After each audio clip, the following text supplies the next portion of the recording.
ഞാനിങ്ങനെ കാറ്റും കൊണ്ട് പതുക്കെ നടക്കാനിറങ്ങിയതാണ്. അക്കൂട്ടത്തിൽ നിങ്ങൾക്കും കാഴ്ചകൾ കാണിച്ചു തരാമെന്ന് വിചാരിച്ചു.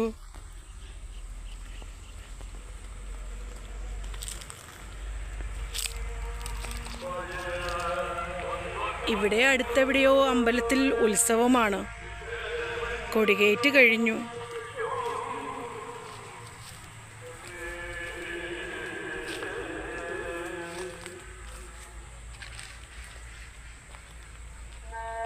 ഇങ്ങനെ നടന്നു വീഴുന്ന വഴിക്കാണ് ഞാനൊരു സാധനം കണ്ടത്. കാണണോ? ഉപേക്ഷിച്ച് പോയതാണ്.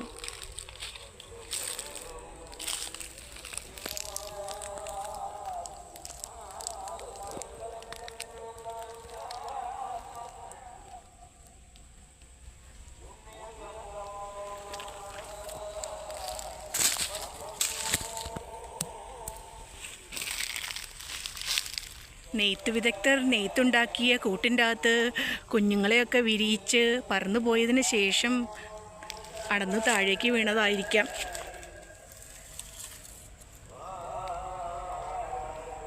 ഭംഗിയില്ലേ? ഏക്കാണാവോ ഈ കറ്റ കൊണ്ടുപോകാൻ റെഡിയാക്കി വെള്ളത്തിൽ വെച്ചിരിക്കുന്നത്? അറിയില്ല. ഇവിടെ കൂട്ടം ഗ്രൂപ്പുമായി നമ്മുടെ താറാങ്കൂട്ടങ്ങളുണ്ട്. പോരുന്നോ കുട്ടനാട് കാണാൻ? പുലരിപ്രഭയിൽ കാട്ടത്താടി വിളയുന്ന സ്വർണ്ണക്കതിരുകളെ പരിചയപ്പെടാം.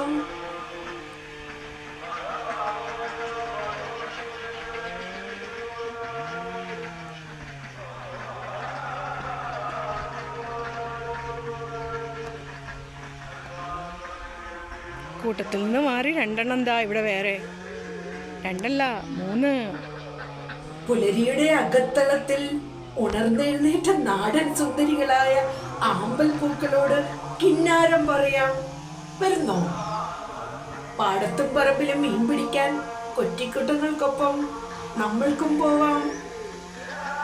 പിന്നെ കാർഷിക വിളയുടെ വരമ്പിലൂടെ ഷോർട്സ് റോളുകൾ യൂട്യൂബിൽ മിന്നിപ്പറപ്പിക്കാം. പ്രകൃതിക്ക് സൗരഭ്യം തരുന്ന തരുണിമണികളെയും പരിചയപ്പെടാം. അതിലൊന്നിതാ. ഇവളെ കണ്ടിട്ടുണ്ടോ? നോക്കിക്കേ, സൂക്ഷിച്ചു നോക്കിക്കേ. ഇവളെ കണ്ടിട്ടുള്ളവർ താഴെ ഒന്ന് കമന്റ് ഇട്ടേക്കണേ. കണ്ടോ? ഞാനത് പറിച്ചെടുക്കുകയാണ്. ഇത്രയും മണമുള്ള ഒരൈറ്റം. ഇതെന്താണെന്ന് നിങ്ങൾക്കറിയാവോ? ഇത്രയും മണം തട്ടുന്ന വേറൊരു ഫ്ലവർ ഇല്ല. പാരിജാതം. അങ്ങകലെ ജീവിതയാത്രയുടെ ഏകദേശം പൂർണ്ണമാക്കി ആ പ്രായമായ മനുഷ്യൻ നടന്നു നീങ്ങുന്നു, ആർക്കും ഉപദ്രവമില്ലാതെ. പുഞ്ചപ്പാടത്ത് നെല്ലിറക്കി. നെൽക്കതിരുകൾ വിരിഞ്ഞു തുടങ്ങി. നമ്മൾക്കൊന്ന് അങ്ങോട്ടേക്ക് പോയിട്ട് വരാം. വന്നാൽ കുറച്ച് നെല്ലും കൊണ്ടുപോകാം. വായോ. പാടത്തെ ചിറയിലൂടെ ഞാൻ നടപ്പായി.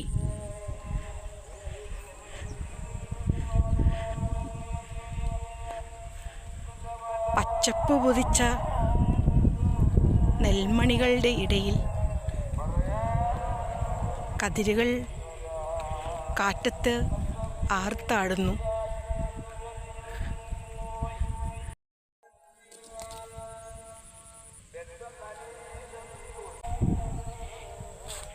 ഈ പച്ചപ്പാർന്ന തുരുത്തിലൂടെ ഇങ്ങനെ നടക്കുമ്പോൾ മനസ്സിന് കുളിർമ നൽകുന്ന ഏറ്റവും വലിയ കാഴ്ച എന്ന് പറയുന്നത് കൊക്കുകളുടെ ആരവം തന്നെയാണ്.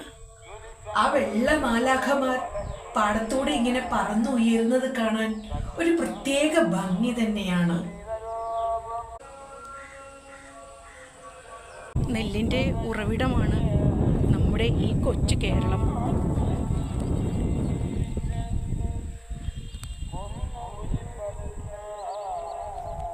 ഇവിടെ നിന്നെടുത്ത അരി എന്ന ആഹാരം കൊണ്ടാണ് നമ്മൾ ഭക്ഷണം കഴിക്കുന്നത്.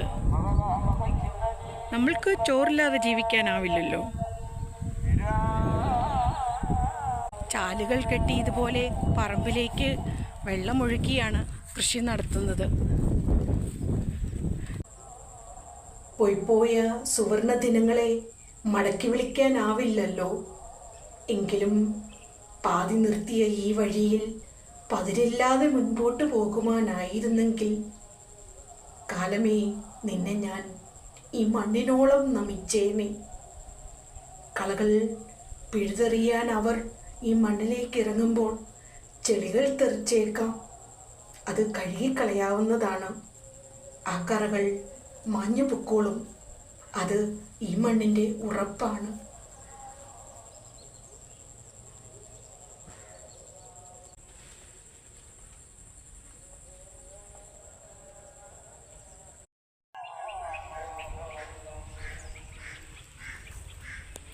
ഞാൻ കരയ്ക്ക് കയറി.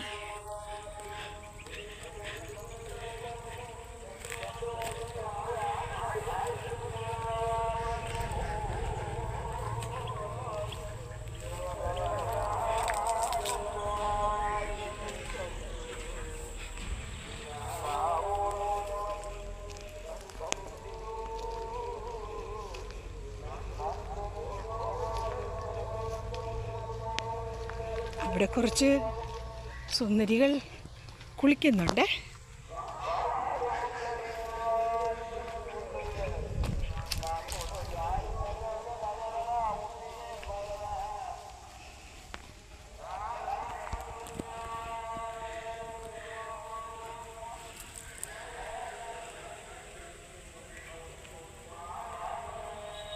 ഇവിടെ ചിലതരം കൃഷി കാണാം. പയറാണ്.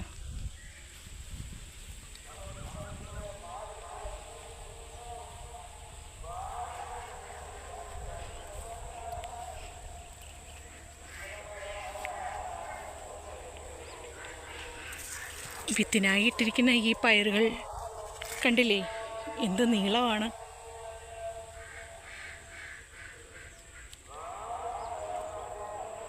നട്ടവർ ഇവിടെങ്ങും ഇല്ല എന്ന് തോന്നുന്നു. കാരണം പെരുച്ചാഴി പിടിച്ചിട്ട് ഇവ മുഴുവൻ കേടായിരിക്കുന്നു.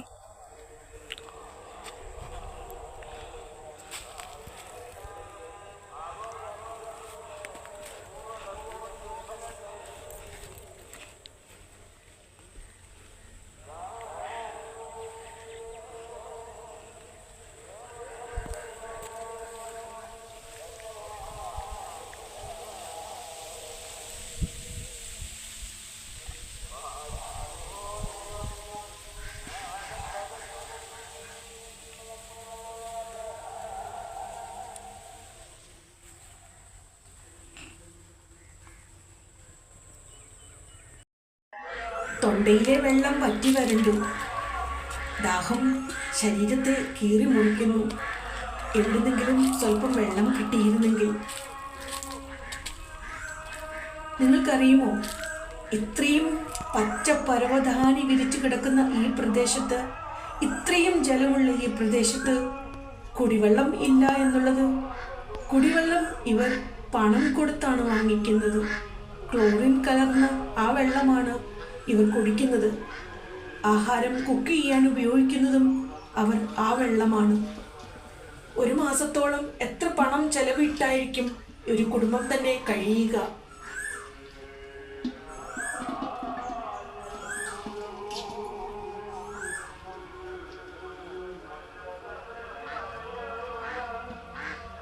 കുളി കഴിഞ്ഞ് ഈറനായ മുടികൾ ഉണക്കിയെടുക്കാൻ കാറ്റുകൊള്ളുകയാണിവർ.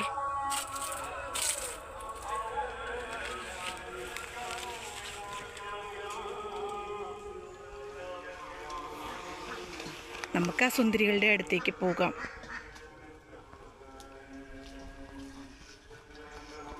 എന്നെ കാണുമ്പോഴേ പറക്കും.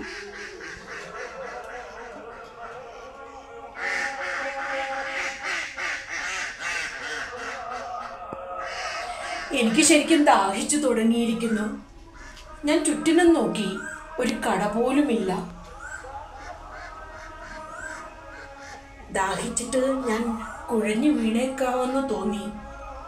അപ്പോൾ എൻ്റെ മനസ്സിൽ ഓടി വന്നത് ഇതാണ്: വിശപ്പോടെ വീട്ടിലേക്ക് പറഞ്ഞയച്ചാൽ വഴിയിൽ അവർ തളർന്നു വീണേക്കുമെന്ന് മനസ്സിലാക്കി അവരോട് അനുകമ്പ തോന്നി അപ്പം വർദ്ധിപ്പിച്ച ഒരു മനുഷ്യനെ കുറിച്ച്.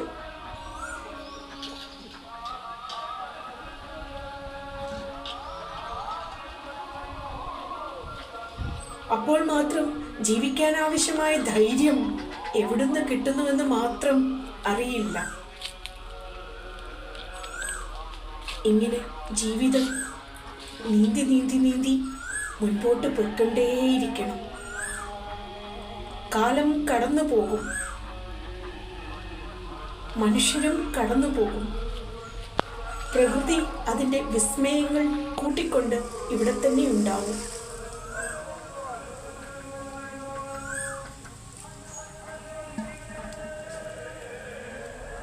നമ്മൾ എന്തെന്ന് നമ്മൾ തന്നെ മനസ്സിലാക്കുക. നമ്മളുടെ ആവശ്യങ്ങൾ എന്തെന്ന് നമ്മൾ തന്നെ തിരിച്ചറിയുക. മനുഷ്യരോടും പ്രകൃതിയോടും ഇതിലെ ജീവജാലങ്ങളോടും കരുണയും അനുകമ്പയും ഉണ്ടായിരിക്കുക. അതല്ലേ മനുഷ്യനെന്ന സൃഷ്ടിയുടെ ആവശ്യം തന്നെ.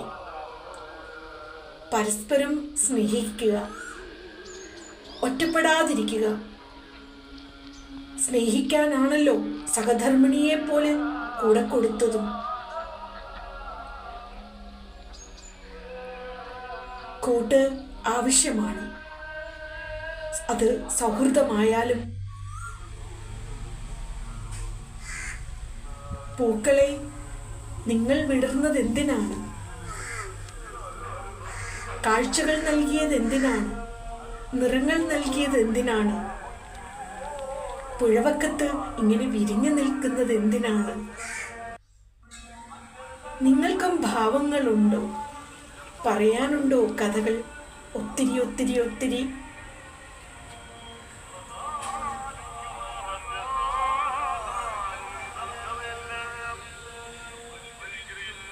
അങ്ങനെ മുൻപോട്ട് നടന്നു നീങ്ങിയ ഞാൻ പാലത്തിലൂടെ മറുകരം എത്താനായി ശ്രമം തുടങ്ങി.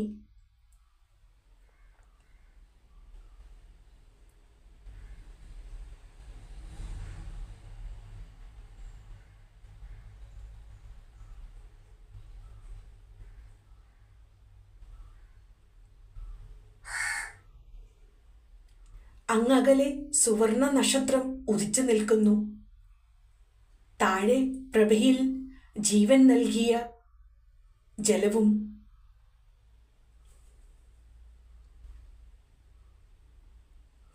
ഇതിൽ സ്നാനം ചെയ്യണം വീണ്ടും. പ്രകൃതിയെ തൽക്കാലത്തേക്ക് ഞാൻ വിട പറയുന്നു. പിന്നെയും വരാം.